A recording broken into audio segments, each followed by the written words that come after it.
KG 20 টকাকৈ আজি ৰাইজৰ বিক্ৰী কৰি আছে 40 টকা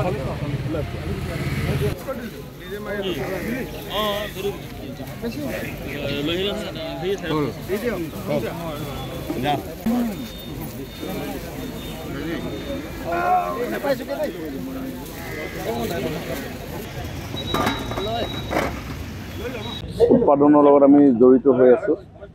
আমি যোৱা 2টা বছৰ এটা বিশেষ প্ৰজাতিৰ আলু অসমত স্থাপন হোৱা এটা মাল্টিনেশ্যনেল কোম্পানী পেপচিকোলৈ আমি প্ৰেৰণ কৰি আহিছোঁ। যোৱাবাৰ প্ৰায় 1 লাখ কেজি আৰু এইবাৰো প্ৰায় 6 লাখ কেজি আলু উৎপাদনৰ আমাৰ লক্ষ্য আছে।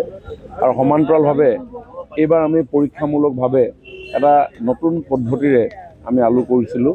সেইটো হ'ল জিৰ' টিলেজ বুলি কয়। সম্পূৰ্ণ জৈৱিকভাৱে মৰাণৰ বীজ পামত আৰু খুব কম মাটিত আমি ট্ৰাই কৰিছিলোঁ, প্ৰায় 6-7 বিঘামান মাটিত, য'ত হাল নোবোৱাকৈ আলু উৎপাদন কৰিব পৰা যায় খুব কম কষ্ট আৰু জৈৱিকভাৱে। আৰু সেই আলু আজি আমি উৎপাদন কৰি আজি বজাৰলৈ উলিয়াই লৈ আহিছোঁ।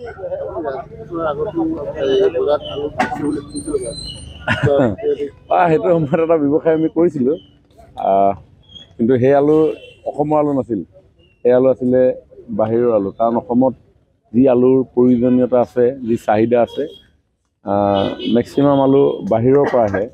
কিন্তু এতিয়া আমি দেখিছোঁ যদি আমাৰ কৃষকসকলে এই খেতিত আত্মনিয়োগ কৰে তেতিয়াহ'লে বাহিৰৰ আলু কোনো প্ৰয়োজন নাই।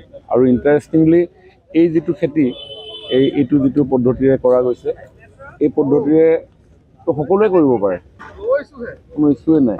যাৰ ঘৰত মাটি 1 কঠা আছে, কাৰোবাৰ ঘৰত মাটি 2 বিঘা আছে, 10 বিঘা আছে, এইটো পদ্ধতিৰে কৰিব পাৰে, বহুত বেছি কষ্ট কৰিবলগীয়া নাথাকে। কিন্তু আলুটোতো দেখিছে প্ৰডাকশ্যন ভালেই হৈছে। আৰু এবাৰ আমাৰ পৰীক্ষামূলকভাৱে হোৱাৰ কাৰণে আৰু ইয়াত নিশ্চয় ফিউচাৰ আমি আৰু অকণমান নতুন জ্ঞান ধাৰণেৰে আমি কৰিলে আমাৰ উৎপাদন আৰু বাঢ়িব। কেজি 20 টকাকৈ আজি ৰাইজৰ বিক্ৰী কৰি আছে 40 টকা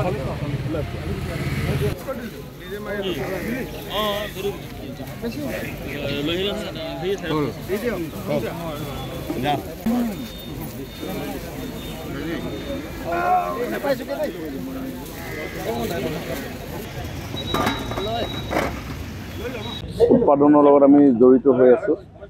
আমি যোৱা 2টা বছৰ এটা বিশেষ প্ৰজাতিৰ আলু অসমত স্থাপন হোৱা এটা মাল্টিনেশ্যনেল কোম্পানী পেপচিকোলৈ আমি প্ৰেৰণ কৰি আহিছোঁ। যোৱাবাৰ প্ৰায় 1 লাখ কেজি আৰু এইবাৰো প্ৰায় 6 লাখ কেজি আলু উৎপাদনৰ আমাৰ লক্ষ্য আছে। আৰু সমান্তৰালভাৱে এইবাৰ আমি পৰীক্ষামূলকভাৱে এটা নতুন পদ্ধতিৰে আমি আলু কৰিছিলোঁ। সেইটো হ'ল জিৰ' টিলেজ বুলি কয়। সম্পূৰ্ণ জৈৱিকভাৱে মৰাণৰ বীজ পামত আৰু খুব কম মাটিত আমি ট্ৰাই কৰিছিলোঁ, প্ৰায় 6-7 বিঘামান মাটিত, য'ত হাল নোবোৱাকৈ আলু উৎপাদন কৰিব পৰা যায় খুব কম কষ্ট আৰু জৈৱিকভাৱে। আৰু সেই আলু আজি আমি উৎপাদন কৰি আজি বজাৰলৈ উলিয়াই লৈ আহিছোঁ।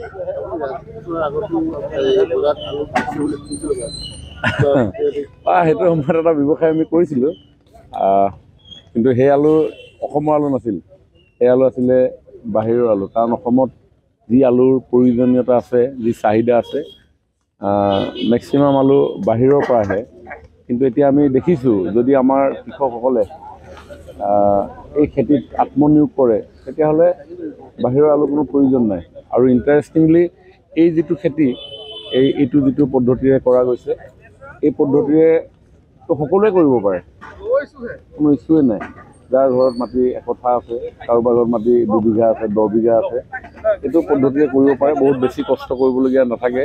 কিন্তু আলুটোতো দেখিছে প্ৰডাকশ্যন ভালেই হৈছে। আৰু এবাৰ আমাৰ পৰীক্ষামূলকভাৱে হোৱাৰ কাৰণে আৰু ইয়াত নিশ্চয় ফিউচাৰ আমি আৰু অকণমান নতুন জ্ঞান ধাৰণেৰে আমি কৰিলে আমাৰ উৎপাদন আৰু বাঢ়িব।